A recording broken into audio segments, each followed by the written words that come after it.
सभी मिथिलापुरी तीर्थ क्षेत्र में आए हुए की आवाज़ चेक कर लेने वाला है सभी बंधुगण, सभी महानुभाव और हमारे आगंतुक अतिथि, सभी लोग एक बार हाथ जोड़ेंगे। सबको आवाज़ आ रही है? आ रही है बेटा? काजल आवाज़ अच्छे से।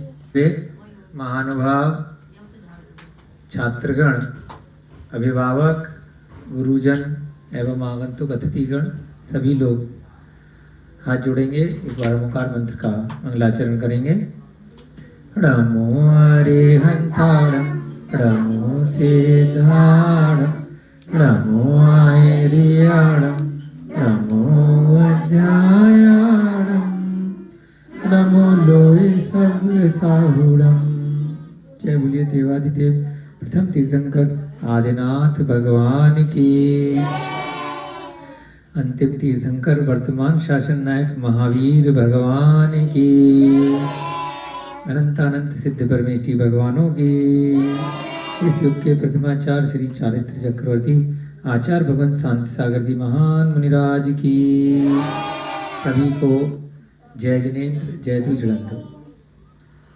हम सभी लोगों का परम सौभाग्य है, अभी अभी कक्षा से ठीक पूर्व हमारे जेपी यूनिवर्सिटी है नोएडा में, सेक्टर 62 में, है ना? भैया जी को भी आ रहे हैं, है ना? दिखा देना। वहाँ के प्रोफेसर हैं पीएचडी, और वे भी आज आए हुए हैं। इनका भी हार्दिक स्वागत, अभिनंदन। चक्रेश जैन जी हैं और 3 पीएचडी इनके अंदर पूरी हो चुकी हैं। डॉक्टर चक्रेश जैन जी, हमारा भी पहले इनसे मुलाकात थी, आज पुणे हुई है।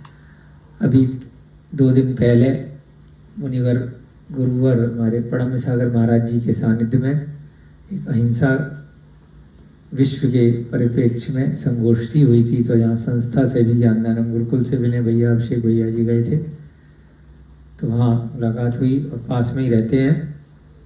तो हमारे सभी बच्चों के लिए, बड़ों के लिए अभी क्लास के बाद मार्गदर्शन करेंगे, है ना?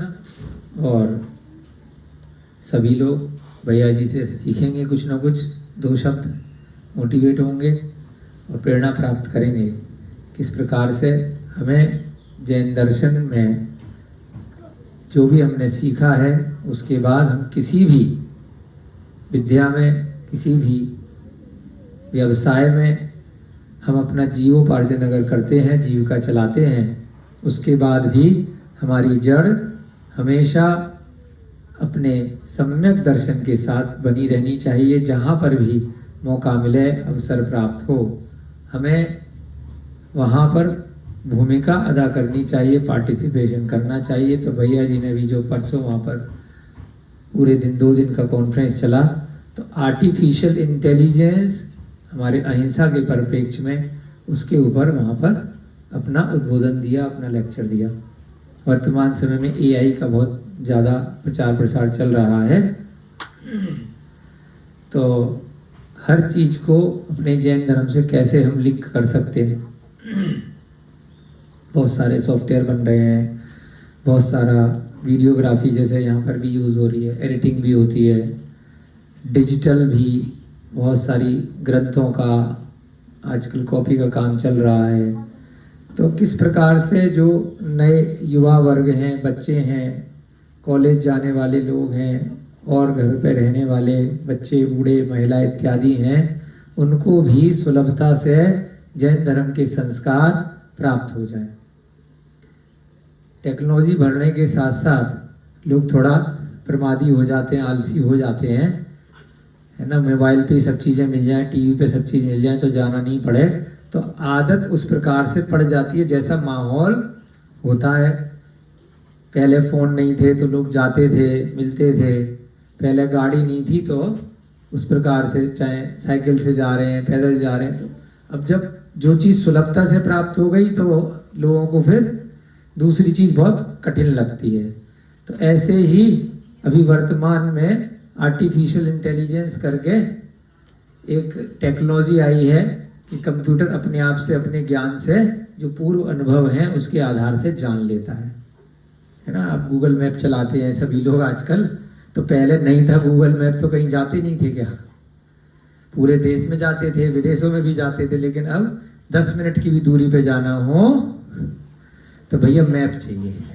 पूछने की आदत नहीं है, न याद रखने की आदत है, दिमाग काम ही नहीं कर रहा है। रोज के रास्ते पे भी मैप चाहिए। अंकल जी हो जाता है ना, आदत पड़ गई। तो वही एक तरह से एक आर्टिफिशियल इंटेलिजेंस का एक छोटा सा उदाहरण है। तो वर्तमान में जैसी हैबिट पड़ गई उसी प्रकार से फिर अब जैन धर्म में भी आलसी आ गया आदमी कि हमें मंदिर भी जाना है तो भैया मोबाइल पे अभिषेक दिखा दो, टीवी पे ही सुबह 2 घंटे शांति धारा 2 मिनट 10 मिनट टीवी पे ही देख लेंगे।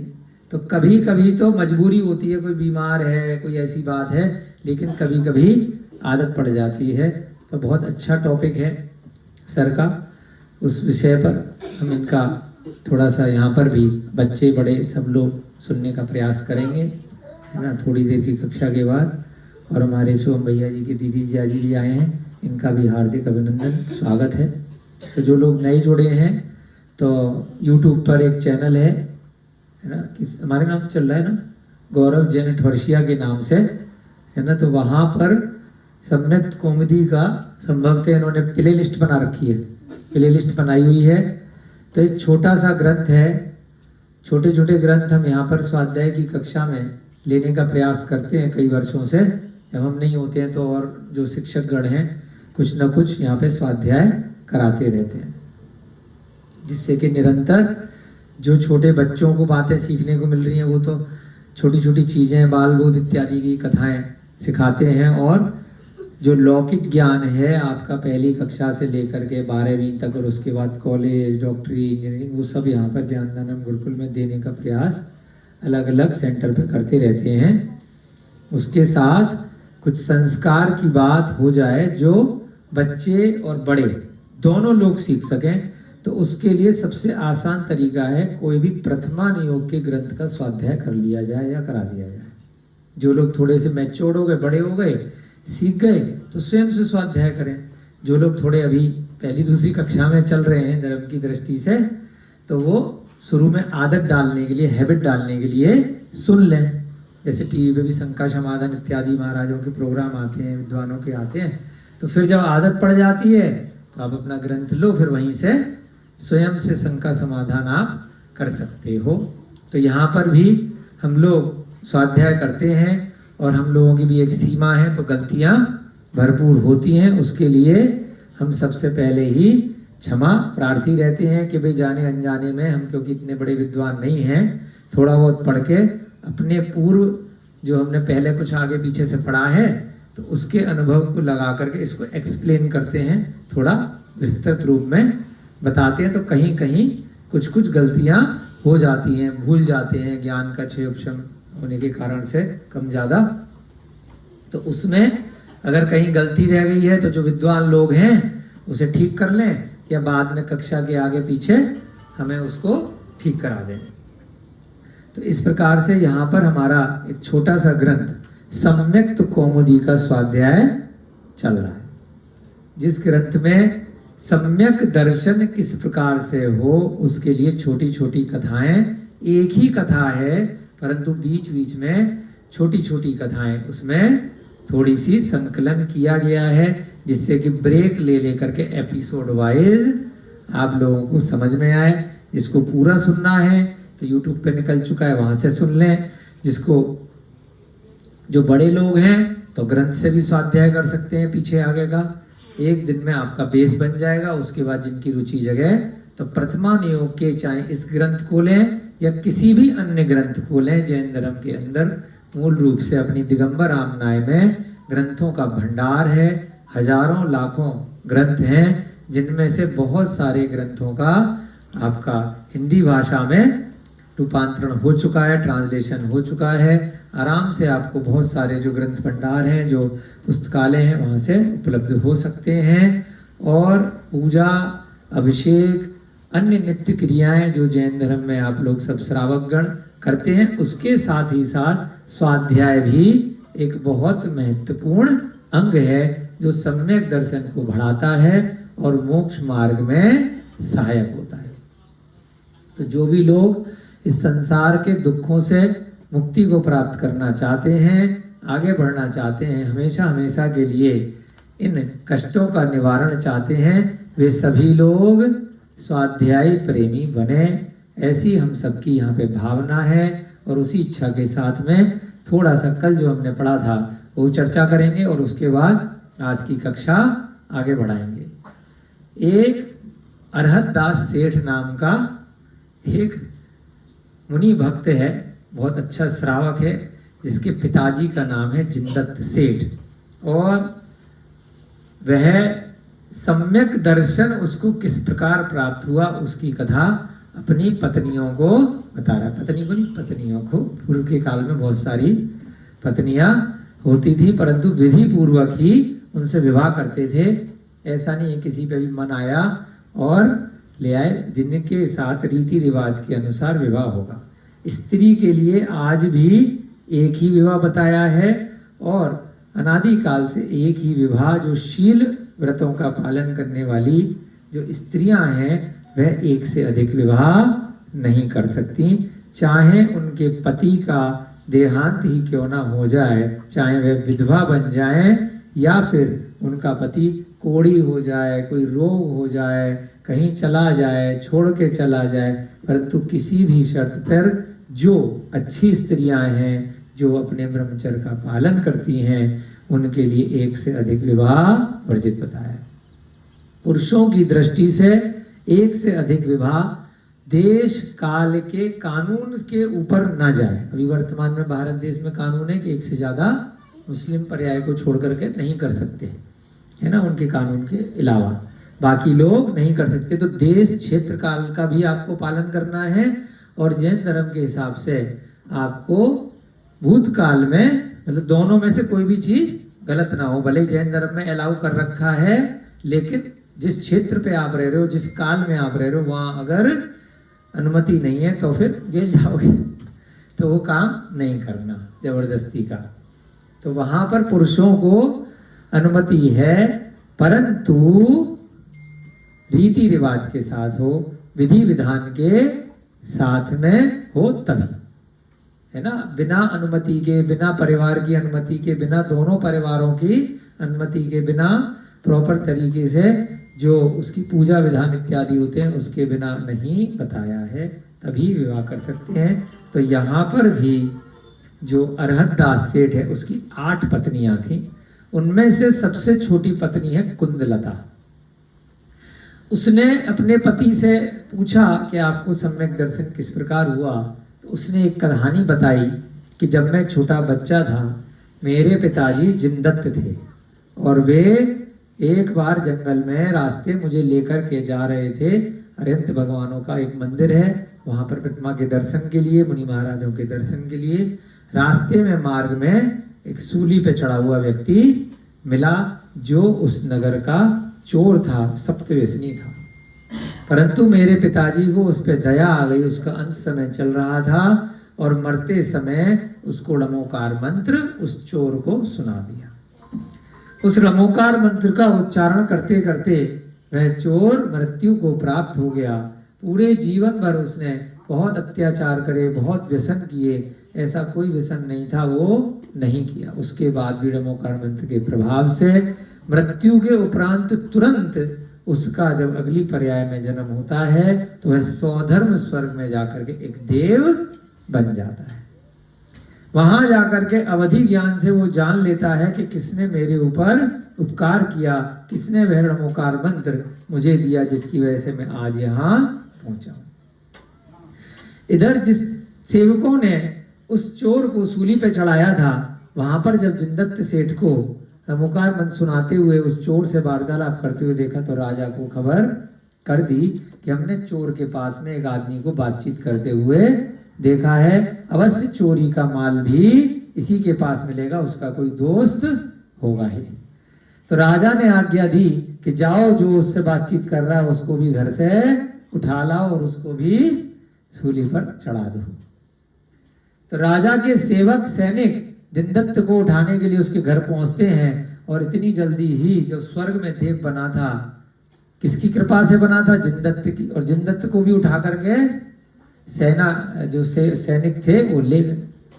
तो तुरंत अवधि ज्ञान से उसने जान लिया कि मेरे ऊपर जिसने उपकार किया है उसके ऊपर कोई उपसर्ग आया है, कोई कष्ट आया है। तो इस कारण से वह तुरंत विक्रिया से, वैक्रियक शरीर रहता है देवों का, वो तुरंत एक दंडधारी, एक सैनिक बन के, गार्ड बन के उसके घर के बाहर आकर के बैठ गया, वह देव आकर के। और जब वहां बैठ गया तो उसके बाद जब वो सैनिक आए तो उन सैनिकों को उसने उठा के भगा दिया। फिर उसके बाद राजा को खबर पहुंची कि मेरे इतने सारे सैनिकों को किसी साधारण मनुष्य ने मारा है, तो ऐसा कौन सा है। राजा खुद पहुंचा अपनी सेना के साथ, उसको भी उस देव ने खूब भगाया। भागा भागा पहुंचा जहां पे जिनदत्त सेठ एक मंदिर में बैठकर के पूजा कर रहा था। वहां जाकर के देव ने बोला कि ये मेरे गुरु हैं, इनसे अगर माफी मिल जाएगी तो मैं तुझे छोड़ दूंगा, नहीं तो राजा तेरा काम तमाम हो जाएगा। राजा ने पूछा ये साधारण सा ग्रस्त मनुष्य तेरा गुरु कैसे हो गया।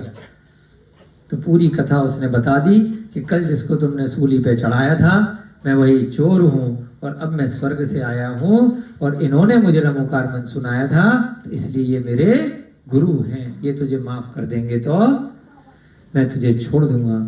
जब धर्म का ऐसा महात्म्य वहां बैठे हुए सारे लोगों ने, मंत्री ने, राजा ने, जिनदत्त ने भी, जिसने नमोकार मंत्र सुनाया उसने तो सुन रखा था पहले से कि ऐसा करने से ऐसा होता है, अंत समय किसी की समाधि करा दो, परंतु तुरंत जब उसका प्रत्यक्ष फल देखा तो जिनदत्त से भी रहा नहीं गया, उसने भी दीक्षा ले ली और साथ में राजा ने भी दीक्षा ले ली। और इधर जो मंत्री इत्यादि थे, बहुत सारे लोग थे, उन्होंने भी दीक्षा ले ली कि जब चोर का कल्याण हो सकता है एकमात्र नमोकार मंत्र से, तो हमें भी अपने संसार से कष्टों की मुक्ति चाहिए।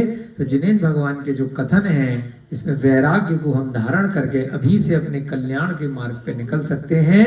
तो जिनकी शक्ति सामर्थ्य थी उन्होंने दिगंबर दीक्षा ले ली, जिनकी थोड़ी कम शक्ति थी उन्होंने अणु व्रतों को ग्रहण किया। अणु व्रत रहते हैं पहली प्रतिमा से लेकर 11वीं प्रतिमा तक के व्रत, जिसमें छुल्लक एलक इत्यादि बन जाते हैं, और बाहर का खाना छोड़ करके, 5 उदंबर फल छोड़ करके 5 प्रकार के पाप अणु रूप में छोड़ते हैं, तो वो गृहस्थ जीवन में अणुव्रतधारी श्रावक कहलाते हैं। हम लोग साधारण तौर पे जो भी जैनी हुआ मंदिर जाता है उसको बोल देते श्रावक हो गए, वह शास्त्र की भाषा में श्रावक नहीं होते, वह साधर्मी जैन बंधु होते हैं। एक साधारण जिनको श्रद्धान मात्र है, वह अपने दिगंबर पर्याय दिगंबर धर्म पर, अपने अरिहंत भगवानों पर श्रद्धान करते हैं, परंतु पूरी तरह से श्रावक नहीं है, क्योंकि बाहर का खा रहे हैं, रात्रि भोजन कर रहे हैं, है ना, सब चीजें बिना मर्यादा की ग्रहण कर रहे हैं, है ना, उनके जो सट आवश्यक हैं उसको पूरी तरह से पालन हो गया तो ठीक है, नहीं हुआ तो ठीक है।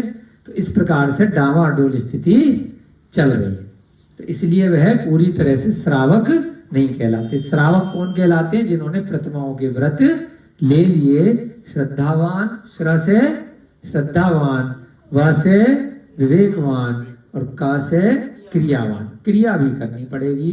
श्रद्धा से सम्यक दर्शन, विवेक से सम्यक ज्ञान और क्रिया से सम्यक चारित्र। तो तीनों चीजों का अणु रूप में, थोड़े रूप में पालन करते हैं, और जो पूर्ण रूप से पालन करते हैं उनको महाव्रती कहते हैं। वह दिगंबर साधु होते हैं, फिर वो पीछी कमंडल और शास्त्र के अतिरिक्त ज्यादा परिग्रह नहीं रखते, ग्रह का भी त्याग कर देते हैं, और स्वयं अपने लिए खाना इत्यादि भी नहीं बनाते, कोई व्यापार इत्यादि भी नहीं करते। जो उनको श्रद्धा से किसी ने भोजन दे दिया, अपने गुणों का पालन करते हैं, जो उनके मूल गुण हैं उसके अनुसार अंतराय इत्यादि को देख करके जो भी उनको विहार करना है, चतुर्मास करना है, पूरे के पूरे उस प्रकार से विधि से चलते हैं, तो वह महाव्रती कहलाते हैं। उनको दोष बहुत कम लगता है, ना कि बराबर श्रावकों को दोष फिर भी गृहस्थ जीवन में लगता रहता है, लेकिन वह भी एक मार्ग पर बढ़ गए तो 12 व्रतों का वे पालन करते हैं। तो इस प्रकार से जो वहां पर उस सभा में, उस मंदिर पे जो लोग पूरी तरह से दीक्षा नहीं ले पाए, तो उन्होंने क्या किया? उन्होंने अणु व्रतों को ग्रहण कर लिया। यह भी एक सीढ़ी है, पहले से लेके 11वीं तक की। उसके बाद फिर धीरे धीरे करके चुल्लक एलक के बाद में वह जीव बाद में क्या बन सकता है? मुनि महाराज बन सकता है। जो माता जी होती है आर्यका माता जी, वह एक तरह से महाव्रती की श्रेणी में ही मानी जाती है, क्योंकि महिला के शरीर में कुछ दोष रहते हैं, इसलिए वह निर्वस्त्र नहीं हो सकती, उनको वस्त्र धारण करने पड़ते हैं, परंतु गुणों की अपेक्षा से उनको भी महाव्रती ही कहा है ना। उनको श्रावक नहीं कहा है।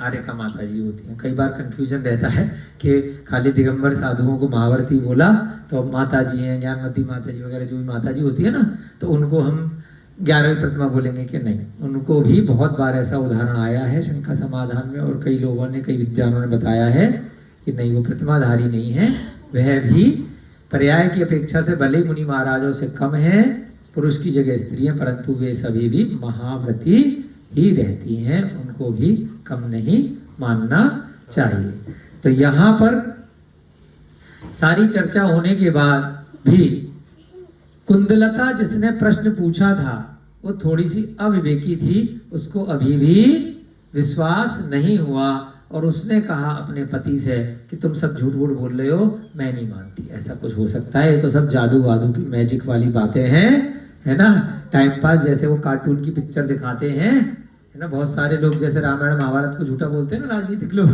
कुछ लोग लड़ने को आ जाते हैं, अरे तूने मेरे धर्म को झूठा कैसे बोला, रावण नहीं था, राम नहीं था, लड़ भिड़ कहते हैं। तो ऐसे ही बहुत लोगों ने तो विश्वास कर लिया अरदास की बात पे।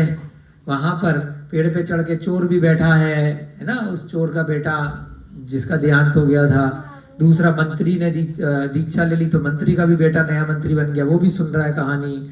राजा ने दीक्षा ले ली तो उसका बेटा उदितोदय है, वो भी कहानी सुन रहा है। तो सारे लोगों को तो सम्यक दर्शन हो गया, परंतु जिसने प्रश्न पूछा था कुंदलता, वो कह रही है सब टाइम पास चल रहा है, तो कार्टून की तरह कोई मूवी चल रही है, झूठी कहानी है, मैं नहीं मानती, सब टाइम पास तुम बेवकूफ बना रहे हो, हैं, पागल बना रहे हो। कहते हैं ना हुआ हुआ बच्चों को, जैसे हुआ हुआ भूत आ गया भूत आ गया।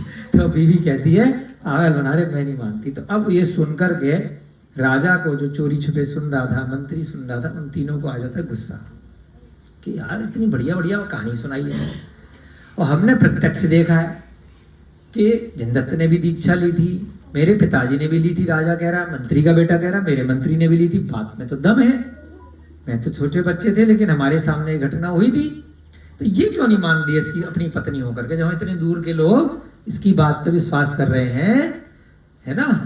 कहते हैं दीपक तले अंधेरा, मांसाहारी लोग कहते हैं घर की मुर्गी, है ना, इस टाइप से उदाहरण देते हैं ना।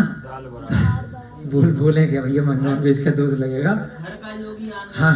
तो ऐसे ही अपनी बीवी मान नहीं रही है और सारे पड़ोसी विश्वास कर रहे हैं। तो इसलिए ज्यादा एनर्जी वेस्ट नहीं करो। अब आगे बढ़ते हैं। तो यहाँ पर अब इन तीनों ने कहा, राजा ने कहा इसको कल बताएंगे, अब रात में क्या इसको दें, नहीं तो हमारी चोरी पकड़ी जाएगी, हम चोरी छिपे बैठ के कहानी सुनने आ गए, है ना। एक लोग कहेंगे कि राजा यहाँ पे क्या कर रहा है, तो इसलिए उसने कहा हम कल देखते हैं। तो अब कल आज हो गई है, थोड़ा सा कई सारे नए लोग थे तो इसलिए समय ज्यादा लग गया। अब सम्यक्त को प्राप्त करने वाली मित्रश्री की कथा, एक पत्नी का नाम मित्रश्री भी है 8 में से। इस प्रकार सम्यक्त को प्राप्त कराने वाली कथा का निरूपण कर सेठ मित्रश्री से कहते हैं, पहले कुंदलता जो उन्होंने कहा कोई बात नहीं, बोलने देना, नहीं मान रही मेरी बात को, मेरा क्या जा रहा है, जबरदस्ती क्यों पीछे पड़ो, अपनी एनर्जी क्यों वेस्ट करो, है ना। ऐसे ही अपने को रहना, अगर कोई नहीं मान रहा आपकी बात, उसका अपना पुण्य पाप, आप अपनी बात कहो, आगे बढ़ो, माने तो ठीक, नहीं माने तो ठीक। सबसे बढ़िया है रिकॉर्डिंग, कोई सुने तो ठीक, सामने बैठा होगा नहीं मान रहा होगा तो अंदर अरे यार मेरी बात नहीं मान रहा, मैं इतना इसको समझा रहा हूँ, तो कषाय आती है ना। मेरे को इस बात पे पूरा विश्वास है कि ये अच्छी खाने की चीज है, इससे विटामिन मिलेगा, और सामने वाला मान नहीं रहा है ना। अच्छी चीज या बुरी चीज, तो अपने को प्रॉब्लम आती है, वाइफ नहीं मान रही है, बच्चे नहीं मान रहे हैं, टेंशन हो जाती है ना। तो इससे अच्छा अपनी बात कह के छोड़ दो, जो माने तो ठीक। जो अपने पुराने आचार्य हैं वो क्या करते थे, उनको इतनी भीड़ तो मिलती नहीं थी, वो लिखते थे, ये ग्रंथ वहीं से मिल रहे पांडुलिपियां, है ना, लिख के चले जाते थे, जिसका पुण्य होगा वो पढ़ लेगा, जिसका पुण्य नहीं होगा उसको जो मर्जी कर लो, कुछ नहीं कर सकते हो। आचार्य कुंद का एक ग्रंथ है, नाम याद नहीं है, अष्टपाहुत में, तो पत्थरों पे कहीं तमिलनाडु या कर्नाटक में उसमें अंतिम श्लोक में लिखा है, हमने किसी आचार्य से सुना था उसका, शायद प्रणम सागर महाराज जी से या किसी से, कि अंतिम श्लोक में वो लिख गए। किसी ने आकर के जंगल में पूछ लिया होगा कि भाई यहाँ पत्थरों में क्यों खुदाई कर रहे बैठ के अकेले, उनने अंतिम श्लोक में लिख दिया कि मेरे इस लेखन कार्य से अगर एक जीव का भी कल्याण हो जाता है तो मेरा ये लेखन कार्य, मेरी ये कृति और मेरा स्वयं का कल्याण मैं सफल मानूंगा। ये मैं ग्रंथ अपने कल्याण के लिए लिख रहा हूँ, पर का कल्याण हो जाता है तो बहुत अच्छी बात है, नहीं तो कोई दिक्कत नहीं। मैं तो अपने लिए, अपने शुभ उपयोग के लिए, अपने शुद्धोपयोग के लिए मैं ये ग्रंथ का लेखन कार्य कर रहा हूँ। अकेले पहाड़ पे बैठा हूँ, करूंगा तो कुछ है ही, या तो ध्यान लगाऊंगा या स्वाध्याय करूंगा। बार बार तो पहाड़ पे कोई ग्रंथ देने आएगा नहीं, तो अपने चिंतन के माध्यम से लिखते हैं, है ना। धरसेनाचार्य ने भी पुष्पदंत भूतबली को गिरनार पे पढ़ाया था, तो पहले से तो कोई ग्रंथ का भंडार लेके गए नहीं थे, वहीं बैठ करके सटखंडा में लिखा था। आप सबने सुनी होगी ना कथा, सुद पंचमी को पूजा करते हैं। तो ऐसे बहुत सारे उदाहरण आते हैं। तो इसलिए अपने को टेंशन नहीं लेनी है कि कोई आपकी बात सुने नहीं सुने, सुनेगा तो उसका अपना पुण्य, नहीं सुनेगा तो उसका अपना, है ना। अपने को क्या फर्क पड़ता है, लेकिन हमारा पुण्य, आप इतने सारे लोग सभा में आए हो और आपका भी पुण्य है कि कक्षा से पूर्व यहाँ आए हो। तो जिसकी भी रुचि हो इस प्रकार से प्रतिमान योग के ग्रंथों को पढ़ते रहना और धीरे धीरे अपना और अपने आसपास के लोगों का कल्याण करना। तो अपने मित्र श्री से उसने पूछा कि हे प्रिय, तुमने भी श्री धर्म का कुछ महात्म्य देखा, सुना अथवा अनुभव किया हो तो उसे कहो, है ना। कि तुमने भी कभी, जैसे मैंने अपना अरहत दास सेठ ने अपना बताया अपने पिताजी की कहानी, तो मित्र श्री एक पत्नी है उससे भी पूछ लिया कि तुमने भी अपने जीवन की कोई कहानी हो ऐसी, तुम्हें सम्यक दर्शन मेरे वजह से हुआ है कि बचपन से हुआ है। भाई शादी के बाद हम अपनी पत्नी को लेकर के आए, पहले से ही जैनी थी, तो उसके भी जीवन में, उसके परिवार में कुछ ना कुछ अनुभव रहे होंगे। तो कभी जैसे आजकल दूसरी तरफ के डिस्कशन चलते हैं, पहले जो धार्मिक लोग होते थे तो धर्म की चर्चा चलती थी। तो ऐसे ही उसने अपनी पत्नी मित्रश्री से पूछा कि तुम्हें सम्यक दर्शन कैसे प्राप्त हुआ, तुम्हारे जीवन में भी कोई ऐसी घटना घटित हुई हो, तुम बताओ, हम सुनेंगे, इतनी देर से तुम सुन रहे हो, है ना। तदनंतर मित्रश्री धर्म का फल कहने लगी। अब मित्रश्री की कथा अपन सुनेंगे बैठ करके। आज की कक्षा में भी समय थोड़ा बचा है, लेट चालू हुई थी। मगध देश के राजगृह नगर में राजा संग्राम शूर राज्य करते थे। अभी भी मगध है ना, बिहार के आसपास बोलते हैं, वहां पे क्या है, राजगिरी, जहां पर अपने भगवान महावीर के कितनी बार समोसरण लगे हैं पंच पहाड़ी में, सुना है ना राजगिरी। तो मगध देश में ही राजगिरी नाम का नगर पहले भी था। तो वहां पर एक राजा था, उसका नाम था संग्राम शूर। थोड़ी देर के लिए याद रखेंगे नाम को, जिससे कि कथा सुनने में समझने में आसानी होगी। बाद में भली जगह के नाम, राजाओं के नाम भूल जाएं, लेकिन कॉन्सेप्ट अगर मन से सुना होगा, कानों का सही प्रयोग किया होगा, तो अंतरात्मा तक ये जो इसका सार है वो चला जाएगा और वो जीवन पर्यंत रहेगा, और इस जीवन के बाद भी आप सबके साथ जाएगा। वही सम्यक दर्शन है। लोगों के नाम भूल जाओ, हमारा नाम भूल जाओ, नाम भूल जाओ, कोई बात नहीं, परंतु जैन धर्म का सार नहीं भूलना है कि आत्मा अलग है, शरीर अलग है, और 8 कर्म है, किस प्रकार कर्म आते हैं, किस प्रकार जाते हैं, कल्याण कैसे होगा। मुद्दे की बात याद रखो, नाम, क्षेत्रों के नाम, राजाओं के नाम, संस्थाओं के नाम, जगह के नाम भूल जाओ, कोई बात नहीं है, घबराना नहीं है। तो ऐसे ही यहाँ पर थोड़ी देर के लिए नाम याद रखिएगा। क्या नाम है राजा का? संग्राम शूर। जगह का नाम क्या है? मगध देश में राजगिरी नगर। उनकी रानी का नाम था कनकमाला। क्या नाम है? कनकमाला। 2-3 बार बोलेंगे जिससे कि कहानी सुनने में थोड़ा आनंद बना रहेगा, याद रहेंगे ना। उसी नगर में सेठ वृषभदास रहता था। क्या नाम था?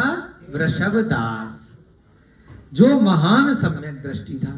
अब जैसे हरदास सम्यक दृष्टि है, ऐसे ही बृहदास सम्यक दृष्टि है। जो लोग यहाँ कक्षा में बैठे हुए सब भी सम्यक दृष्टि है कि नहीं है? हाथ खड़ा करो, कौन नहीं है? अब तक तो हुए होंगे, 32-35वीं कक्षा चल रही है, हैं? हुए नहीं हुए? सब हो गए? पक्की बात है। अभी देखेंगे जब गुस्सा आएगा ना इसको, और इसको जब आएगा ना, तब पता चलेगा कहाँ जाएगा सम्यक दर्शन। थोड़ी देर के लिए यहीं पे रहता है, बाहर जाकर के, है ना। जब कभी निमित्त मिला कोई भी कषाय करने का, 5 पाप करने का, अगर उस निमित्त में आप अपना संयम बना के रख रहे हो, तब सच्चा संयम दर्शन है। केवल रटने के लिए, सुनने के लिए, उसके लिए नहीं है, है ना। अपने को पक्का करना है, मजबूत करना है। कोई कितनी भी गालियां दे, कितना भी अपशब्द बोले, मारने के लिए आ जाए भाई साहब तब भी, है ना। अपन प्रथम चरित पढ़ रहे थे पहले, तो तलवार लेकर के आ गए 2 लोग उन्हीं महाराज को मारने के लिए, फिर भी वो ध्यान में बैठे हैं, फिर भी क्षमा कर रहे हैं। तो सम्यक दर्शन उसे कहते हैं। इसे नहीं कहते कि आ गया भूल गए उठ के लट्ठे लेकर के मारना चालू। फिर क्या आएगा सम्यक दर्शन? प्रवचन देने के लिए खाली टाइम पास। असली सम्यक दर्शन होना है बिल्कुल पक्का, जैसे इन ग्रंथों में लिखा है, तब आएंगे स्वर्ग से देव आपको बचाने के लिए। ऐसे नहीं आएंगे जब खुद ही बचा लोगे तो देवता कहेंगे भैया खुद ही लड़ रहा है तो हम क्यों हैं? इसमें तो खुद ही इतनी ताकत है, अपना लड़ फिर मर। अपने को क्या, तो अपने को ऐसे सम्यक दर्शन रखना है कि शरीर अलग आत्मा अलग जो होगी देखी जाएगी। तो यहाँ पर वृषभदास रहता था जो महान सम्यक दृष्टि था, 5 गुणों से सहित था, परम धार्मिक और संपूर्ण लक्षणों से सहित था। उसके अंदर 5 गुण थे, है ना। जो योग्य पात्र में त्याग करने वाला हो, गुण में राग करने वाला हो, भोग में परिजनों के साथ रहता हो, शास्त्र में ज्ञाता हो और युद्ध में योद्धा हो, वही 5 लक्षणों 5 गुणों को धारण करने वाला पुरुष है। तो इसमें 5 लक्षण का नाम आया, तो हमारे लिए भी नई चीज है, आप भी ध्यान से सुनो। 5 लक्षण क्या होते हैं सम्यक दृष्टि के? योग्य पात्र में त्याग करने वाला हो। क्या मतलब? पात्र का मतलब, पात्र का मतलब गुरुजी बताओ हैं? सारे शास्त्री बैठे हैं। पात्र भी तो होना चाहिए सम्यक दर्शन प्राप्त करने। योग्य पात्र में त्याग करने वाला हो। पात्र का मतलब एक बर्तन होता है, और पात्र का मतलब होता है उत्तम मध्यम जघन्य श्रेणी का पात्र, जिनको दान देना है। केवल 3 जगह दान दे सकते हो, मुनि महाराजों को, है ना, क्षुल्लक क्षुल्लिका इत्यादि को, और श्रावकों को, साधारणी बंधुओं को। इनके अलावा अगर किसी को भी 4 प्रकार के दान, आहार दान, औषध दान, अभय दान, ज्ञान दान दिए, तो वो सारे की सारे लोग कुपात्र हैं। उस दान को लेकर के वो भी गड्ढे में जाएंगे, और आप भी उनके पीछे पीछे गड्ढे में जाओगे। शराबी को खाना भी खिलाओगे, बाद में जाकर के वो ठीक होकर के शराब पिएगा तो उसका दोष आपको आएगा। मांसाहारी को आपने कुछ भी अगर दिया तो बाद में जाकर के वो मांस खाएगा। चोरी व्यसनी को आपने कुछ भी दिया, किसी मर्डर करने वाले को, खराब व्यक्ति को अगर आपने दान दिया, आप वैसे उसकी सहायता करो, दान की श्रेणी में मत मानो। उनके साथ व्यापारिक संबंध रख सकते हो, उनके साथ अपना सामाजिक व्यवहार रख सकते हो, लेकिन ये सोचो कि मैंने इस चोर को, इस बुरे व्यक्ति को, इस आदमी को मैंने 2 पैसे दे दिए तो ये दान कहलाएगा। दान नहीं कहलाएगा। दान केवल उत्तम मध्यम जघन्य श्रेणी के पात्र को दिया जाता है, उसी को दान कहते हैं। दान केवल 4 प्रकार के होते हैं। इसके अतिरिक्त एक अन्य दान करुणा दान में आ जाता है, जो जैसे यहाँ पे चल रहा है पशु पक्षियों इत्यादि के लिए करुणा दान है। किसी भी मनुष्य को भूखा देखा, उसकी सहायता कर दी, कपड़े दिलवा दिए, कोई हेल्प कर दी, है ना, एजुकेशन की फीस दे दी, तो करुणा के बस करी। उसको आप वैसे मत समझिएगा कि 4 प्रकार के दान है, वो उत्तम मध्यम जघन्य श्रेणी के पात्र नहीं है। 5 जो यहाँ पर गुण बताए, उसमें पहला गुण जो पात्र को देख करके दान दे, गुण में राग करने वाला हो, गुणी जनों को देखकर। कैसे है वो बारे में बताते हो आप? हाँ, गुणी जनों को देखकर मन में प्रेम मोड़ावे। तो गुणी जन, अपने से ज्यादा जो गुणी है, पैसे वाले से मतलब नहीं है, ज्यादा धनी है वो तो मजबूरी है, हाथ जोड़ना पड़ेगा, काम निकालना है। अधिकारी है, पुलिस वाला है, चाहे पैसे वाला नहीं है, उसने पकड़ के बिठा लिया तो भाई छोड़ दे, है ना। किसी भी अधिकारी ने पकड़ लिया, आपसे ज्यादा पावर है उसके पास, उस समय पद है, तो मजबूरी फंस गई है, लेकिन फिर भी अपनी एक इज्जत खत्म नहीं करनी है। नॉर्मल बात करो, ये नहीं कि रगड़ने लग गए। फिर अपना सर कहाँ झुकाएंगे? खाली जिनेंद्र भगवान के आगे झुकाएंगे, मुनि महाराजों के आगे झुकाएंगे, या अपने से ज्यादा कोई गुणी है, गुरु हैं, माता पिता हैं, है ना, उनके आगे झुकाएंगे। हरेक के आगे गिड़गिड़ाना। जो गुणी जनों को देख करके ही राग करता है, वह भी 5 लक्षणों से एक लक्षण है। भोग में परिजनों के साथ रहता हो। कोई अच्छी अच्छी वस्तु मिली, मकान मिला, अच्छा भोजन मिला, वस्त्र इत्यादि मिले, है ना, कहीं पर मंदिर इत्यादि के दर्शन करने के लिए गया, कहीं विधान पूजा करने के लिए गया, कहीं शिक्षक विधान करने के लिए गया, तो मन में क्या इच्छा है, अच्छी जगह जा रहे हो, कुछ भोग भोगने के लिए जा रहे हो, तो मेरा परिवार साथ में जाए, दीदी जिया जी आए ना, है ना, कि साथ में चलेंगे भाई, मंदिर के दर्शन करने आ रहे हैं, प्रवचन सुनने बैठे हैं, साथ में बैठेंगे कि ये भी हमें दोनों को एक साथ परम सौभाग्य प्राप्त हो। तो ये भी पंच लक्षणों में से एक लक्षण है। शास्त्र में ज्ञाता हो, शास्त्रों का, अब सारे शास्त्र तो हर व्यक्ति पंचम काल में नहीं जानता, कोई द्वादशांग के हम विद्वान तो नहीं हो गए, लेकिन हाँ उसका सार अपने को पता होना चाहिए कि जैन धर्म के जो जिनेन्द्र भगवान के जो शास्त्र हैं, जो जिनेन्द्र भगवान की वाणी है, जो जिनवाणी है, उसका सार क्या है, उसका मुद्दा क्या है, कॉन्सेप्ट क्या है, उसका ज्ञान रखने वाला होना चाहिए। युद्ध में योद्धा हो, अगर कोई युद्ध हो गया तो सामने वाले पे पहले आक्रमण नहीं करना है, अपने को बचाने के लिए आक्रमण करना है। 4 प्रकार की हिंसा पता है ना आपको, उद्योगी हिंसा, आरंभी हिंसा, विरोधी हिंसा और संकल्पी हिंसा। कौन कौन सी गुरुजी, बोलो जल्दी से, नीचे मोबाइल पे नहीं बोलो। हाँ, आरंभी, विरोधी, संकल्पी, उद्योगी। आरंभी, उद्योगी, संकल्पी और विरोधी, इस प्रकार से 4 प्रकार की हिंसा है। गृहस्थ जीवन में केवल संकल्पी हिंसा जो होती है, भाई आगे जाकर के अपने को नहीं मारना है, किसी ने हमारे पे आक्रमण किया तो विरोधी बचने के लिए आप ढाल लेकर के कर सकते हो।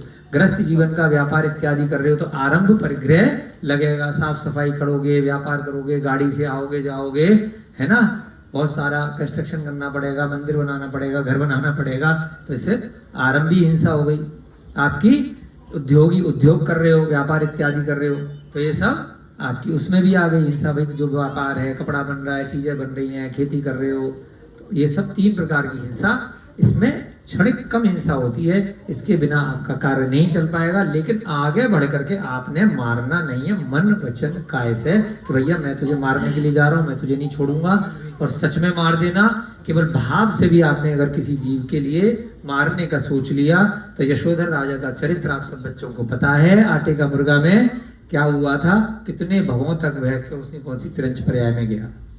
तो अपने को संकल्पी हिंसा का भाव भी नहीं करना तो बहुत दूर की बात है, नहीं तो नरक और तिरंज गति अपने लिए इंतजार कर रही है। कितने सारे कीड़े मकोड़े, एक इंद्रिय पर्याय, जानवर, पशु पक्षी सब घूम रहे हैं, सब पिछले भवों में कितनी सारी हिंसा के भाव करके आए हैं, तो अपने को उससे बचना है। युद्ध में योद्धा का क्या मतलब है, आगे बढ़ के युद्ध नहीं लड़ना है। किसी ने आपके राज्य पर, आपके घर परिवार पे, आपकी प्रॉपर्टी पे कब्जा कर लिया अड़ोसी पड़ोसी ने, तो अपना बचाव करके चलना है, एकदम पीठ दिखा करके भागना नहीं है। आपके मंदिर पर, आपके आयतनों पर, आपके मुनि महाराज पे, आपके धर्म पर अगर कोई आक्रमण करता है तो उसको बचा रहे हो तो उसमें कुछ गलत नहीं है। आगे जाकर के आपने दूसरे के क्षेत्रों पे कब्जा नहीं करना है, दूसरे के मंदिरों को नहीं तोड़ना है, दूसरे की जो श्रद्धा है उसको करने दो, जो कर रहा है सो ठीक है, जबरदस्ती उसके काम में उंगल नहीं करनी कि तू भी जैन धर्म पाल, ये मिथ्या दर्शन है, ये जैन दर्शन है, ये अरे काय का झगड़ा। कल बताया था ना, 160 क्षेत्र तो विधेय के अपने पास है, 30 भूमियां अपने पास में, पूरा की पूरे स्वर्ग में, पूरे की पूरे सारे की सारे ज्योतिष देव, वैमानिक देव, भवनवासी देव, व्यंतर देव, सब जगह इतने असंख्यात आपके ज्योतिष विमानों पे अकृत्रिम चैत्यालय भरे पड़े हैं। कोई कमी है क्या मंदिरों की? तो यहाँ पर भी लड़ना मरना, यहाँ जितने आपके पास है शांति से उसमें पूजा करो और आगे निकलो। सब जगह कब्जा कर लोगे तो कुछ फिर औरों के लिए भी रहना चाहिए। समझ रहे हो ना, पहले भी समझाया था अभिषेक जी आपको, काहे झगड़ा करना। और यहाँ पर भी क्या, केवल थोड़े टाइम के लिए, केवल पंचम काल में बस, यहाँ पर भी जब तक चतुर्थ काल चलता है, सुषमा फिर सुषमा, फिर दुष्मा सुषमा, फिर है ना दुष्मा, इन भी सारे चारों की 4 कालों में यहाँ पे साक्षात तीर्थंकर और भोग भूमियां रहती हैं ही चतुर्थ काल में, तो तब भी धर्म रहता ही है। तो क्यों इतना परेशान होना, खाली 21,000 साल का छोटा सा काल है, वो भी केवल भरत और ऐरावत क्षेत्र में, उसमें भी हमको सब कुछ चाहिए, शांति से अपना समय निकाल लो, झगड़ा में मत पड़ो। छोटी छोटी सभाओं में भी अगर सम्यक दर्शन अपन लोगों को हो जाता है, अपन स्वाध्याय कर लेते हैं, तो मस्त रहो, खुश रहो और व्यस्त रहो, और बेकार के झगड़े में मत पड़ो। तो यहाँ पर उसने 5 लक्षणों का लक्षण बताया। उस सेठ की स्त्री का नाम था जिनदत्ता। कौन सा सेठ था? यहाँ पर संग्राम सूर राजा था, वृषभ दास सेठ था, मित्र श्री अरहत दास की बीवी है, और वह अपनी कथा बता रही है कि मुझे सम्यक दर्शन कैसे हुआ। स्त्रियों को भी हो सकता है, कोई आपत्ति नहीं है। तो उसने बताया कि वृषभ दास, वहां पे एक सेठ जी थे, जैसे अभी आप सेठ जी हो, उनकी पत्नी का नाम था जिनदत्ता। जिनदत्त इसके पिताजी हैं अरहत दास के, वो तो गुजर गए, मतलब वो दीक्षा लेके चले गए। इसकी पत्नी है जिनदत्ता, राजगिरी नगर में मगध देश में। वह जिनदत्ता भी परम धार्मिक, सम्यक्ता आदि गुणों से सहित थी, दक्षता आदि गुणों के समूह से मूर्तिमती लक्ष्मी के समान तथा समस्त लक्षणों से युक्त थी। जैसे भी पुण्य होता है तो वैसी पत्नी मिलती है, नहीं मिलती है? हमें भी मिली, आपको भी मिली, विजय को भी मिलेगी, बहुत जल्दी पुण्य बढ़ा रहा है बैठ करके हैं। अभिषेक जी को भी मिल गई, पुण्यशाली हैं, है ना? अमन भैया, जितने भी शादीशुदा हैं यहाँ पे सम्यक दृष्टि हैं, उन सबको अच्छी पत्नी मिली है।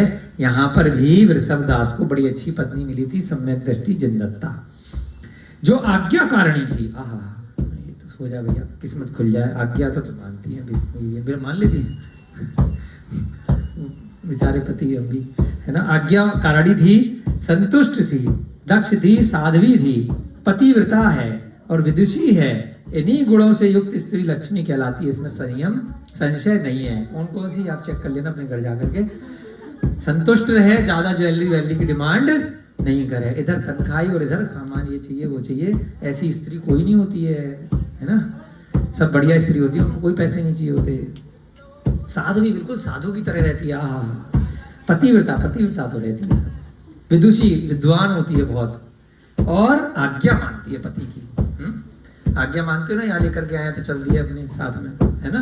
आज्ञाकारिणी पत्नी शादी करिए बेटा रविकांत, है ना? जो आज्ञा नहीं माने उसके चक्कर में मत पड़ना। नहीं, छोड़ के तो नहीं आ सकते, एक बार शादी कर ली तो। जिनदत्ता यद्यपि इस प्रकार के गुणों से विशिष्ट थी, परंतु वंध्यात्व नामक दोष से दूषित थी।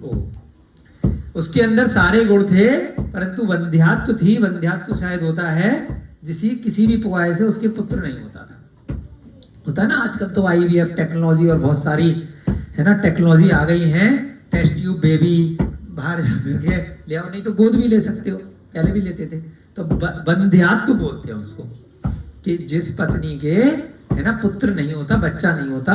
आजकल तो खान पान ऐसा खराब हो गया पंचम काल में, इतना उल्टा सीधा खाते हैं, इतनी सारी चीजें, तो इस चक्कर में, है ना, दिक्कत आ जाती है। पहले भी आती थी, परंतु ये भी एक कर्म का उदय होता है। किसी ना किसी कारण से पूर्व भव में कोई ऐसे बुरे कर्म किए होते जिसकी वजह से पुत्र रत्न की प्राप्ति नहीं होती है। तो वह जो स्त्री थी, बाकी सारे गुण थे, परंतु किसी भी उपाय से उसके पुत्र नहीं होता था, बच्चा नहीं होता था। तो इसमें बड़ा अच्छा दिया हुआ है, अभी पढ़ेंगे हम भी और आप। अगर बच्चा हो जाता है तो इधर उधर डॉक्टरों के चक्कर मत काटो, जो यहाँ लिखा है सम्यक दर्शन का, उसका उपाय करना, क्या पता किस्मत जाग जाए। ठीक है, बाकी उपाय भी करते रहना और ये भी एक उपाय कर लेना। एक दिन अवसर पाकर तथा हाथ जोड़कर उसने अपने पति से कहा, मौका मिला तो उसने अपने पति से कहा, हे स्वामी, पुत्र के बिना कुल सुशोभित नहीं होता है। जब तक शादी नहीं होती तो शादी के पीछे आदमी पागल है, शादी हो गई तो बच्चे के पीछे, बच्चा हो गया तो उसकी पढ़ाई लिखाई और ड्रामेबाजी, वो सब हो गई तो उसकी नौकरी, उसके बाद उसकी शादी, उसके बच्चे, पूरी जिंदगी चतुर्गतियों में ऐसी चलती रहती है। एक टारगेट पूरा हुआ, दूसरे टारगेट के लिए परेशान होने के लिए व्यक्ति पागल है। ये उसका स्वभाव है, सबके साथ है, हमारे साथ भी है, सबके साथ है, कोई इसमें अतिशयोक्ति नहीं है। ऐसे ही अच्छी बीवी मिल गई, सब कुछ मिल गया, लेकिन क्यों परेशान है कि अब बच्चा नहीं हो रहा। तो अब वो बीवी उसके पास पहुंची और कहती है हाथ जोड़ करके, पुत्र के बिना कुल सुशोभित नहीं हो रहा, वंश का विच्छेद हो जाएगा, आगे हमारा अब वंश नहीं चल पाएगा।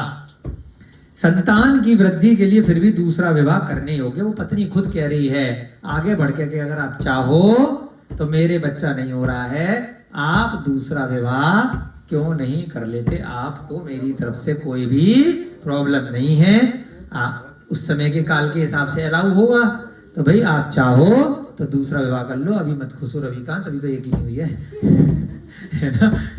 तो इसलिए 2-3 के चक्कर मत पड़ो, आजकल नहीं झेल सकते भाई साहब, उस जमाने में झेल लिया तो झेल लिया, एक झेलना बहुत मुश्किल है। तो इसलिए उसने कहा कि दूसरा विवाह करना चाहो तो कर लो। यौवन, सौंदर्य, प्रेम और आभूषणों का समूह, सब कुछ एक पुत्र के बिना भूसी के समान है। भूसा होता है ना, तो मेरा यौवन है चला जाएगा, सौंदर्य है सब चला जाएगा, हमारे बीच जो प्रेम है वह भी चला जाएगा, आभूषण आपने इतने लाला करके दिए हैं वह भी चले जाएंगे, क्योंकि पुत्र नहीं है उसको आगे कौन भोगेगा। तो भूसा जैसे भूसा हो जाता है ना, फिर बाद में सूख करके पड़ा रहता है, ऐसा ही हो जाएगा ये सब चीजें। हाथी मद से, पानी कमलों से, रात्रि पूर्ण चंद्रमा से, वाणी व्याकरण से, नदियां हंस हंसनियों की युगलों से, सभा विद्वानों से, है ना, सभा चल रही है, कितने सारे विद्वान बैठे हैं, हमको भी कितना आनंद आ रहा है, सुन रहे हैं अच्छे से। स्त्री शील से, घोड़ा वेग से, मंदिर नित्य प्रति होने वाले उत्सवों से। मंदिर की शोभा किससे है? अभी भक्तांबर का पाठ करके आया, कितना अच्छा लग रहा था। प्रतिदिन वहां पर अभिषेक हो बढ़िया से, हमारे भैया जी म्यूजिक के साथ में, संगीत के साथ, तो मंदिर की शोभा नित्य प्रति वहां कोई ना कोई विधान चल रहा है, सभाएं चल रही हैं, प्रवचन चल रहे हैं, उससे होगी। हाथी में मद रहेगा तभी रहेगी। पानी ऐसे अच्छा ही लगेगा, उसमें कमल होंगे तभी पानी लगेगा ना। वहां जाते ना पावन पर, कितना सुंदर लगता है ना। तो कमल से ही पानी की शोभा है। रात्रि की शोभा पूर्ण चंद्रमा, पूरा बढ़िया से चंद्रमा दिखेगा, हाँ आज पूर्णिमा है, शरद पूर्णिमा, कितना सुंदर लगता है। वाणी व्याकरण से, जो वाणी है, जो लेख है, वो गालियों से अच्छा नहीं लगता है। मुंह की वाणी किससे? छंद और व्याकरण हमारे तो समझ में नहीं आते, लेकिन जो संस्कृत इत्यादि के प्राकृत के विद्वान हैं, तो व्याकरणों की शोभा से वाणी कितनी अच्छी लगती है। कविता हमारे शंकर जी गाते हैं तो वाणी अच्छी लगती है। वैसे बोल रहा है कोई भी तो अच्छा कहाँ लगता है ना। अब शब्द बोलेगा, ऊंची आवाज में बात करेगा, जोर जोर से बोलेगा, कहलाएगा इसको भगवान ने बोली क्यों दी है? इससे अच्छा तो गूंगा रहता है। लेकिन जो मीठा बोलता है, सुंदर सुंदर, सुनते रहो सुनते रहो। प्रणम सागर महाराज जी के पास जाते हैं कि भैया जी बस सुनते रहो। तो भाई महाराज चुप क्यों हो गए? महाराज जी बोलते रहो, है ना। तो एक वाणी में ऐसा चमत्कार रहता है कि एक शब्द भी निकलेगा तो कल्याण हो जाएगा अपना। तो ऐसे ही दिव्य ध्वनि होती है तीर्थंकरों की, वो सर्वांग से निकलती है, बिना ओष्ठ हिलाए, बिना मुंह हिलाए। तो ऐसी वाणी, ऐसी वाणी सुनने का सौभाग्य अपने को नहीं भी मिल रहा है, तो ये जिनवाणी के माध्यम से इन शास्त्रों से ले लो, बड़ा पुण्य है। स्त्री की शोभा किससे है? शील से है। ऐसे तो पता नहीं कितनी घूम रही है, जिसकी शील व्रत होता है वही स्त्री की शोभा होती है ना। कुल सतपुत्र से, कुल की शोभा किससे होगी? अच्छा पुत्र। अगर पुत्र को पुत्र निकल गया तो सारे कुल को बर्बाद कर देगा, यहाँ वहां शराब पी के पड़ा रहेगा, बदनाम करेगा पूरे खानदान को। तो अच्छा पुत्र निकल गया, हाँ मेरा बेटा, क्यों मेरा बेटा है, उसने देखो IAS बन गया, ये बन गया, तो शोभा कि पिता का और माता का सीना, दादा दादी का कैसा गर्व से ऊंचा हो जाता है सतपुत्र से। और जिसका पुत्र महाराज बन जाए, जिसका पुत्र विद्यासागर बन जाए, तो उस माँ का सीना देखो, जिसका पुत्र तीर्थंकर बन जाए तो क्या शोभा है। तो ऐसी शोभा बनाओ, अपने माँ बाप का नाम रोशन करना है तो जिनेंद्र भगवान के बताए हुए मार्ग पर आगे बढ़ो, बाकी चक्रों में मत पढ़ो, सीधे जाओ और वैराग्य को धारण करो, मोक्ष मार्ग पे बढ़ो। नहीं बढ़ पाते हो तो अणुमृतों को ग्रहण करो, वो भी नहीं कर पाते हो तो अच्छे साधर्मी बनो, अच्छे गुणी बनो, अच्छे विवेकी बनो। कोई भी गलत कार्य संसार में रह करके मत करो, जिससे कि लोग कहें वाह क्या व्यक्ति है, क्या आचरण है, क्या चरित्र है, इसके माता पिता ने इसको क्या जबरदस्त संस्कार दिए हैं। तो ऐसे बनो। राजा से पृथ्वी, अब कोई पृथ्वी की शोभा अच्छे राजा से होती है। धर्मात्माओं से तीनों लोग सुशोभित होते हैं। अच्छे धर्मात्माओं से, विद्यासागर जैसे जीव से, ब्रह्म सागर जैसे जीव से, और जितने यहाँ पर 9 करोड़ मुनि महाराज शास्त्रों में आते हैं, 2.5 दीप में विराजमान है, केवली भगवान भी बहुत स्थानों विदेश क्षेत्र में विराजमान है, तो उनसे ये तीनों लोग सुशोभित होते हैं। रात्रि का दीपक चंद्रमा है, प्रभात का दीपक सूर्य है। रात्रि में कौन दीपक जलाता है? घर के दीपक तो अलग हो गए, बाहर का दीपक कौन है? चंद्रमा। और इस समय कौन सा दीपक जल रहा है बाहर? और यहाँ कमरे में कौन सा जल रहा है? बल्ब चल रहा है। ये तो छोटे मोटे दीपक हैं। प्रभात का दीपक सूर्य है, और 3 लोक का दीपक कौन है? धर्म है। और धर्म का मतलब जो जिनेंद्र भगवान द्वारा उपदिष्ट धर्म है ना, वही सच्चा धर्म है, वही जिनवाणी है। वो 3 लोक को प्रकाशित कर रहा है। 3 लोक का दीपक धर्म है, और कुल का दीपक उत्तम पुत्र है। ये कौन कह रही है? वो पत्नी कह रही है है ना, जिन दत्ता समझा रही है। जिस प्रकार से ये सारे जगत के उदाहरण हैं, ऐसे ही हमारे कुल का दीपक कुल पुत्र होगा, अच्छा पुत्र होगा। तो मेरी आपसे विनती है, आप चाहो तो अच्छी स्त्री देख करके दूसरा विवाह कर लो। कि हमने और आपने बहुत कोशिश कर ली, बहुत डॉक्टरों को, नीम हकीम वैद्यों को दिखा लिया, सब काम कर लिया, लेकिन बच्चा नहीं हो रहा। तो अब आप देख लो। संसरण पंच परावर्तन से थके हुए जीवों के लिए विश्राम की भूमियां 3 हैं, पुत्र, स्त्री और सत्संगति। पंच परावर्तन होता है ना, अपना जो शरीर है बार बार मर रहे हैं, फिर दोबारा पैदा हो रहे हैं, है ना, इस संसार में चतुर्गतियों में घूम रहे हैं। तो उसमें जो थके हुए जीव हैं, जो थक गए यहाँ घूमते घूमते, उनके लिए 3 विश्राम की भूमि बताई हैं। या तो पुत्र के पास जाएगा, यहाँ वहाँ घूमता हुआ आदमी थक जाएगा तो, है ना, पुत्र की शरण में जाएगा बुढ़ापे में या जैसे भी उसको, या पत्नी के पास आएगा रोता पीटता, या फिर सत्संगति में जाएगा, कहीं पर ऐसी जगह मंदिर इत्यादि में जाकर के भजन संध्या में बैठेगा, अभिषेक सुनेगा, शास्त्र सभा सुनेगा। इन्हीं 3 जगह जब व्यक्ति परेशान होता है तो पहुंचता है। हमारे पास पुत्र नहीं है तो हमें कभी उसकी जरूरत पड़ेगी बुढ़ापे में, तो कैसे हम जाएंगे। मिथ्या दृष्टि लोग भी ऐसा कहते हैं कि पुत्र के बिना गृहस्थ की गति नहीं है। अभी हम लोग गृहस्थ जीवन में हैं तो पुत्र नहीं होगा। तो इवन हम तो सम्यक दृष्टि हैं, परंतु मिथ्या दृष्टि जो अन्य धर्मों को मानते हैं, वे लोग भी ऐसा कहते हैं कि पुत्र के बिना आगे जीवन नहीं है, गति नहीं होगी। पुत्र रहित मनुष्य को गति नहीं होती। वो उसको समझा रही है ना, आप मत समझाना, कोई और मत समझाना भाई, क्योंकि अभी इस समय 2 विवाह अपन लोगों के यहाँ अलाउड नहीं है, तो इसलिए इस समय मत आप सोचना, लेकिन उस समय की कथा है। पुत्र रहित मनुष्य को गति नहीं होती, उसे स्वर्ग तो प्राप्त होता ही नहीं है, इसलिए पुत्र का मुख देखकर पश्चात भिक्षुक सन्यासी हुआ जाता है। अगर सन्यास भी लेना है तो पुत्र को देख करके कि अब ये मेरे कुल को आगे चला लेगा, मेरी पत्नी को, मेरे परिवार को, तो संतुष्ट होकर के जीव सन्यास की तरफ चला जाता है। तो मेरा पुत्र है, पीछे से व्यापार इत्यादि मैंने इतना बड़ा बनाया है ना, मैंने बहुत सारी चीजें करी, तो उसकी व्यवस्था संभाल लेगा, तो थोड़ा बाद में टेंशन कम आती है। तो इसलिए वे तरह तरह से उदाहरण दे रही है। सेठ ने कहा, अब जो उसका पति है, उनने उसकी सारी बातें सुन ली। उसने कहा, हे भद्रे, भद्रे माने पत्नी, यद्यपि तुम्हारा कहना सत्य है तथापि असत्य है।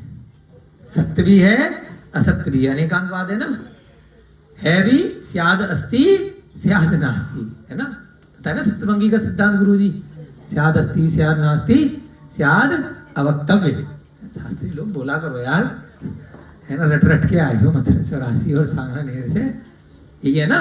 फिर इसके कॉम्बिनेशन बना बनाकर सप्तभंगी का सिद्धांत बन जाता है। धीरे धीरे सब आपको सब सीख जाओगे, कोई बात नहीं। तुम्हारा कहना यद्यपि सत्य है तथापि असत्य है। एक दृष्टि से कथनचित सत्य है जो तुमने बात बोली, और दूसरी दृष्टि से अनेकांतवाद और स्यादवाद की दृष्टि से, दूसरी दृष्टि से असत्य भी है भैया। अब देखते हैं क्यों। यह शरीर भी पर है, अब वो ज्ञानी जीव है, सम्यक दृष्टि है, कह रहा है जब ये शरीर ही दूसरा है, मर जाएंगे, आत्मा निकल जाएगी, शरीर को जला दोगे। सभी वस्तुओं को अनित्य देखकर जो भोगों का अनुभव करता है वह विवेक से शून्य ही है। हर चीज अनित्य है। एक चीज होती है नित्य यानी हमेशा रहने वाली, एक चीज अनित्य यानी कि जो हमेशा नहीं रहेगी। हमेशा क्या रहेगा आपके शरीर में से? आत्मा हमेशा रहेगी। ये 6 द्रव्य हमेशा रहेंगे इस संसार में। 3 लोग हमेशा रहेंगे, जीव, पुद्गल, धर्म, अधर्म, आकाश और काल, है ना। ये हमेशा ऐसे ही रहने वाले हैं। सूर्य, चंद्रमा, चांद, सितारे हमेशा ऐसे ही रहेंगे, पृथ्वी ऐसी रहेंगी, साथ यहाँ की, और एक 8वीं ईशत प्रागवार सिद्धशिला भी ऐसे ही रहेगी। ये सब क्या है? नित्य है। बाकी क्या है? अभी बोला, 1 मिनट बाद आवाज चली गई, पीछे भूतकाल हो गया ना। अभी बिजली चमकी, बुझ गई, बारिश हुई, चली गई। ये सब क्षणिक है। जीवन है पानी की बूंद, कब मिट जाए रे, है ना। ये शरीर भी अनित्य है। आत्मा निकली और इसको जला डालोगे। तो यह शरीर भी पर है, दूसरा है, मेरा अपना नहीं है। सभी वस्तुओं को अनित्य देखकर जो भोगों का अनुभव करता है, भोग भोग तो रहे हैं परंतु अंदर आत्मा से क्या सोच रहे हैं कि यार इस अभी पेट भर रहे हैं, अभी खाया बाद में निकल गया अपना खत्म। आत्मा को केवल ये जो ज्ञान प्राप्त कर रहे हो ये नित्य है। जो सम्यक दर्शन है, अगर क्षायिक सम्यक दर्शन हो गया ये नित्य है, बाकी सब कुछ नित्य नहीं है। अभी कुछ रटा है ना, प्रोफेसर की नौकरी, सीए की नौकरी, व्यापार याद किया, फिर 2 महीने बाद फिर कोई नया कानून आ गया, नया एक्ट आ गया, नया बजट आ गया, फिर भूल गए। अभी फिर क्लास में कुछ पढ़ाया व्यवहारिक दृष्टि से, फिर भूल गए। डॉक्टर हैं, दवाइयाँ लिखी, प्रेस्क्रिप्शन लिखा, अगली बार दूसरी कंपनी आ गई, फिर भूल गए। तो बार बार आपको चीजें याद करनी है, भूलनी है। परंतु ये जो ज्ञान है, तो हमने कहा ना नाम भूल जाना, लेकिन कॉन्सेप्ट को यहाँ पहुंचा दोगे तो वो नित्य हो जाएगा, है ना। समय सार, समय और पर्यायवाची है आत्मा। सम्यक ज्ञान, सम्यक चारित्र परमानेंट है, रत्नत्रय। एक बार जीव ने ग्रहण कर लिया फिर छूटने वाला नहीं है, फिर ये नित्य हो जाएगा, फिर सीधे मोक्ष पे जाकर रुकेगा। तो यहाँ पर उसने कहा कि जो अपनी आत्मा और शरीर को अलग मान के चलता है, भोगों को भोग तो रहा है, खा पी रहा है, मकान दुकान शहर में सब में गाड़ी का आनंद ले रहा है, लेकिन उनको भोगते हुए भी अंदर से क्या सोच रहा है कि ये मेरे विवेक के साथ में है, ये मैं भोग रहा हूँ, बस गृहस्थ जीवन में मैं समय निकाल रहा हूँ, वह विवेक से शून्य है।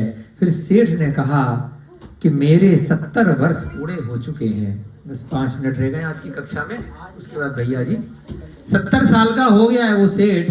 वो अपनी बीवी को कह रहा है कि भाई इतनी उम्र में तू दूसरी शादी करने की कह रही है, हो सकता है उस समय आयु ज्यादा रही हो, पता चल जाएगा।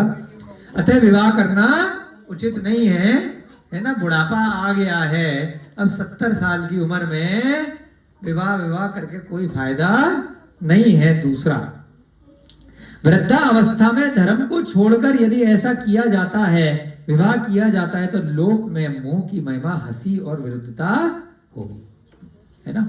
अगर बुढ़ापे में बहुत सारे लोग कर लेते हैं, तो बाकी लोग क्या होते हैं, अखबारों में जो फेमस लोग होते हैं उनका मजाक बनाते हैं, देखो बुढ़ापे में भी इसको चांद सितारे नजर आ रहे हैं, हीरोइन दिख रही है। फिर उस हीरोइन की भी मजाक बनती है, पैसे के चक्कर में शादी कर ली होगी, और उस हीरो की भी बनती है कि यार देखो पैसा है तो, है ना, इसको मिल गई यहाँ पे, और यहाँ हमारी पहली भी नहीं हो रही 20-25 साल में, और इसको 70 साल में 5वीं मिल गई, है ना। तो अपने को क्या कह रहा है कि देखो बुढ़ापा है, मजाक बनेगा, इससे अच्छा तो वृद्धावस्था में संन्यास लेंगे।